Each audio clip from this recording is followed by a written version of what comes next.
कालाबाजारी पर बड़ी कार्रवाई की गई है। जानकारी मिल पा रही है कि डीएसटी टीम ने ब्लैक में पास बेचते एक गैंग को दबोचा है। कार्रवाई में 6 आरोपी गिरफ्तार हुए हैं। आरोपियों के कब्जे से 13 वीवीआईपी पास बरामद किए गए और इसी के साथ तकरीबन 1,60,000 रुपए वीवीआईपी पास की कीमत बताई गई है। एक कार और 6 मोबाइल फोन भी जब्त कर लिए गए हैं। आगे की कार्रवाई लगातार जारी है। जो जब्त चीजें हैं उनकी तस्वीरें निकलकर सामने आई हैं, हम आपको दिखा रहे हैं। 6 आरोपी इस पूरे मामले में दबोचे गए हैं जिनसे पूछताछ की जाएगी। देखिए 13 वीवीआईपी पास हैं जिनको बताया जा रहा है बरामद कर लिया गया है। आईपीएल पासों की कालाबाजारी यहां पर की जा रही थी और पासेस को लेकर के जैसे ही सूचना मिली कि उनकी कालाबाजारी की जा रही है, तुरंत ही पुलिस हरकत में आई है। 6 आरोपियों को दबोचा गया है। इन पासों की कीमत बताया जा रहा है कि 1,60,000 रुपए के आसपास आकी गई।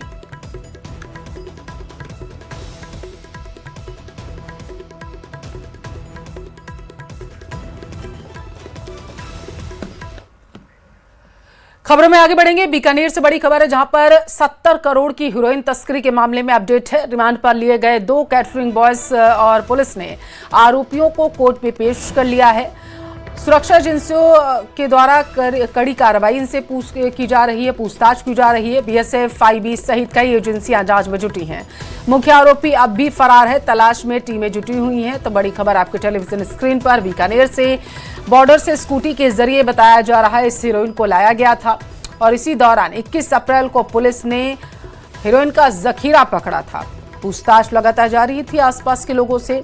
बड़ी कामयाबी मिली है। 70 करोड़ की हीरोइन जो है तस्करी के मामले में अपडेट है। मुख्य आरोपी अब भी फिलहाल के लिए फरार है। लगातार टीमें अलग अलग बनाई गई हैं जो मुख्य आरोपी की तलाश कर रही हैं। रिमांड पर 2 कैटरिंग बॉयज जो हैं वो ले लिए गए हैं और कोर्ट में पेश कर इन्हें रिमांड पर लिया गया है पुलिस के जरिए। फिलहाल सुरक्षा एजेंसी इनसे कड़ाई से पूछताछ करने में जुटी है।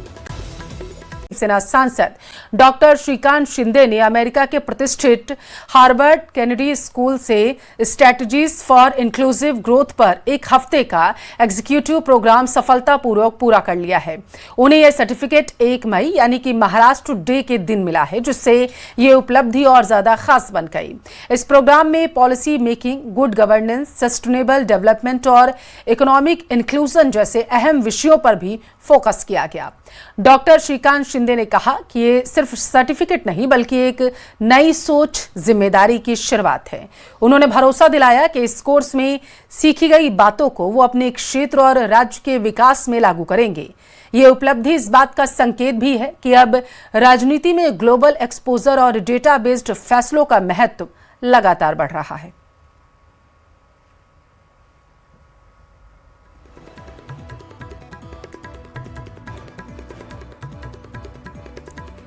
तो सांसद की इस उपलब्धि पर देखिए पूरे महाराष्ट्र को गर्व है। हार्वर्ड में बताया जा रहा है सांसद शिंदे ने इस उपलब्धि को हासिल किया है और इसे शेयर करते हुए उन्होंने सोशल मीडिया पर पोस्ट भी किया।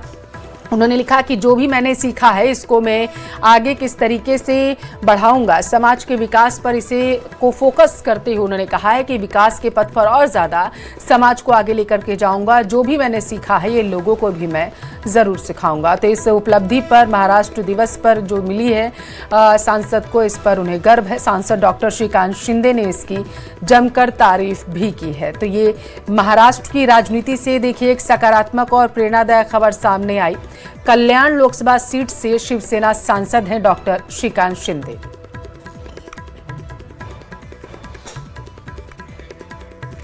भैराना धाम में रीको की स्थापना के विरोध में किया जा रहा धरना आज 17वें दिन भी जारी रहा। आंदोलन के तहत शनिवार को साधु संतों के सानिध्य में महापरिक्रमा का आयोजन किया गया। संतों ने मांग पूरी नहीं होने पर समाधि आंदोलन करने की भी चेतावनी दी। साधु संतों का कहना है कि वे अपनी तपोभूमि और गौचर भूमि की रक्षा के लिए किसी भी हद तक जाने को तैयार हैं। कल सुबह भैराना धाम से साधु संतों के सानिध्य में 21 किलोमीटर लंबी भव्य महापरिक्रमा निकाली जाएगी।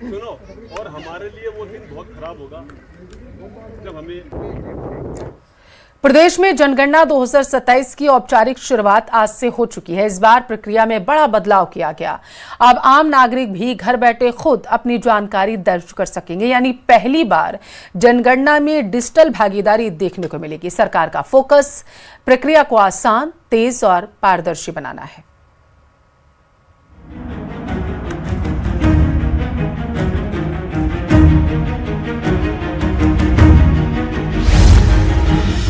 जनगणना का डिजिटल अवतार।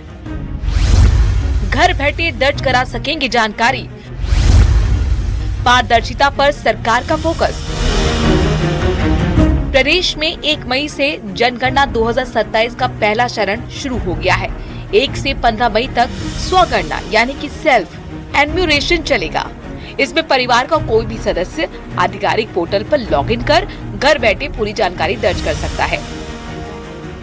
इसका पहला उद्देश्य जनगणना को आर्थिक, पारदर्शी और तकनीक आधारित बनाना है। हालांकि ऑनलाइन जानकारी भरने के बाद भी सरकारी प्रगणक घर घर जाकर डेटा का सत्यापन करेंगे ताकि आंकड़ों की शुद्धता सुनिश्चित की जा सके। 1 से 15 मई तक स्वगणना नागरिक को डेटा भर सकेंगे। आधिकारिक पोर्टल के जरिए मोबाइल या लैपटॉप से ऑनलाइन एंट्री, OTP वेरिफिकेशन अनिवार्य, किसी से साझा न करने की अपील। 33 सवालों के जरिए जुटेगी सामाजिक आर्थिक जानकारी। 16 मई से 14 जून तक मकान गणना और घर घर सत्यापन। ऑनलाइन डेटा भरने के बाद भी प्रगणक करेंगे जांच। हमारे यहाँ पर राजस्थान में 1 से लेकर के 15 मई तक सेल्फ एनुमरेशन पोर्टल किया गया है, जो देश भर में पहली बार डिजिटल जनगणना हो रही है मोड में। उसमें जो आम जन है, हमारी जो जनता है, उसके लिए एक पोर्टल बनाया गया है और पोर्टल पर जा कर के जनता अपने जो हमारे 33 क्वेश्चंस हैं और एक जो हमारा ऑप्शनल क्वेश्चन है जिसमें हम मोबाइल नंबर पूछते हैं, उसको स्वयं जा कर के भर सकते हैं और अपने मकान जो हैं उनके बारे में जितनी भी सूचना है वो दे सकते हैं। ऑनलाइन एंट्री के लिए मोबाइल नंबर से OTP वेरिफिकेशन अनिवार्य होगा। प्रशासन ने साफ कहा है कि OTP किसी के साथ साझा न करें, यहाँ तक कि प्रगणक के साथ भी नहीं। इसके अलावा इस बार परिवारों से जीवन स्तर और सुविधाओं से जुड़ी विस्तृत जानकारी ली जाएगी, जिससे योजनाओं के लिए सटीक आंकड़े जुट सके। इसके बाद दूसरे चरण में मकानों और भवनों का सर्वे होगा। इसके लिए अलग से घर घर पहुंचकर जानकारी जुटाई जाएगी। जयपुर जिले में 5,277 गणना ब्लॉक बनाए गए। 7,779 प्रगणक और 780 सुपरवाइजर तैनात। सभी कर्मचारियों का प्रशिक्षण पहले ही पूरा। हेल्पलाइन 1855 पर पहले दिन भारी संख्या में कॉल। फरवरी 2027 में होगा अंतिम जनसंख्या गणना चरण। जनगणना को तकनीक आधारित और पारदर्शी बनाने पर जोर। जिला प्रशासन ने अधिकतम स्वगणना की अपील की। मोस्टली लोगों को प्रॉब्लम आ रही है कि उनकी लोकेशन नहीं सेट हो रही है, या फिर ना वो अपना एक्चुअली ना ऊपर लोग अपना एड्रेस नहीं डाल रहे हैं। अगर वो सीधे डायरेक्ट एड्रेस डालेंगे तो जो उनका रहता है वो सीधे डायरेक्ट लोकेशन पर ही आता है, बट वो डायरेक्ट लोकेशन पे ट्राई कर रहे हैं, तो इस वजह से थोड़ी बहुत प्रॉब्लम आ रही है। और काफ़ी मतलब मोस्टली सबसे ज़्यादा प्रॉब्लम ये आ रही है कि सब लोग एक साथ ट्राई कर रहे हैं, तो आधे लोगों का ना ओपन नहीं हो पा रहा है, तो ये प्रॉब्लम हो रही है। तो थोड़ा पेशेंस रखें और फिर ट्राई करें। जयपुर जिले में इस अभियान को लेकर प्रशासनिक तैयारियां पूरी कर ली गई हैं। बड़ी संख्या में कर्मचारी मैदान में तैनात किए गए हैं। अंतिम चरण फरवरी 2027 में होगा, तब वास्तविक जनसंख्या गणना पूरी की जाएगी। तकनीक और जन भागीदारी के साथ शुरू हुई जनगणना अब अगले चरणों की ओर बढ़ेगी। उम्मीद है ज्यादा से ज्यादा लोग स्वगणना से जुड़ेंगे। इंसानों की गिनती के साथ में मकानों की गिनती भी होगी, इनको मिलने वाली सुविधाओं के हालात को देखा जाएगा। ये जानकारी अगर सही होगी तो आगे भारत में आने वाले वक्त में लोगों के लिए सही तरह की योजनाएं और सही तरीके के काम किए जा सकेंगे, ताकि जो जानकारी होगी वो काफ़ी सटीक होगी। ऐसे में इस वक्त बहुत सही तरीके से काम करना ज़रूरी है और सच्ची जानकारी देना भी ज़रूरी है, ताकि लोग समझ सकें और बेहतर जो है कल के लिए बेहतर योजनाओं का निर्माण किया जा सके। कैमरा पर्सन दिलीप चेची के साथ में अरबाज अहमद, न्यूज़ 18 के लिए जयपुर से।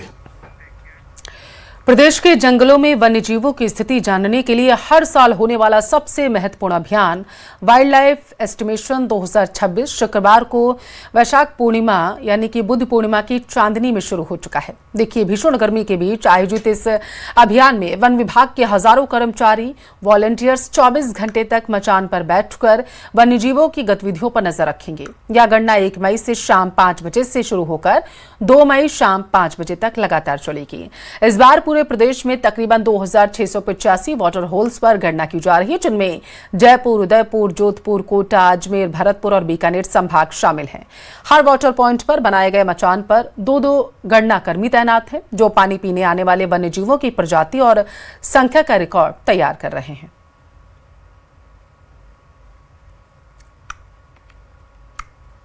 बैठे हैं मचान पर, हम इनके साथ पहुंचे हैं, बातचीत करते हैं। किस तरह से आप गणना कर रहे हैं, कितने वन्य जीवों की कर रहे हैं? करीब यहाँ पे 40 से ज़्यादा वन्य जीव हैं, जिसमें ये लेपर्ड पार्क है तो लेपर्ड का ज़्यादा मूवमेंट रहता है। उसके अलावा वाटर पॉइंट पे दिन भर बर्ड्स का मूवमेंट रहता है, क्योंकि गर्मी काफ़ी तेज़ है तो कंटिन्यू अलग अलग तरीके बर्ड आ रहे हैं। अभी हमने रिकॉर्ड किए जिसमें से गोल्डन ओरियल माइग्रेटर बर्ड है, साउथ अफ्रीका से माइग्रेट करता है। उसके अलावा शिकरा, रूफस ट्रिपाई और उल्लू, मोर, इस तरह के यहाँ पे पक्षी देखे हैं अभी हमने। हालांकि लेपर्ड तो नहीं आया है अभी तक। और उसके अलावा जो यहाँ पे वाटर पॉइंट पे एनिमल आए हैं वो नीलगाय है, डियर है, इस तरह के एनिमल देखे गए हैं। कौन कौन से जीव मौजूद हैं? जी, इसमें जैसे लेपर्ड है, सियार, गिद्दड़ है, जरक है, जंगली बिल्ली है, डिजर्ट कैट है, उधर की तरफ कैमरे। और इसमें मोर है। मोर तो अभी हमने रिकॉर्ड किया है, मेल फीमेल दोनों हैं। सियागोस है, पेंगोलिन, मरुलोमड़ी है।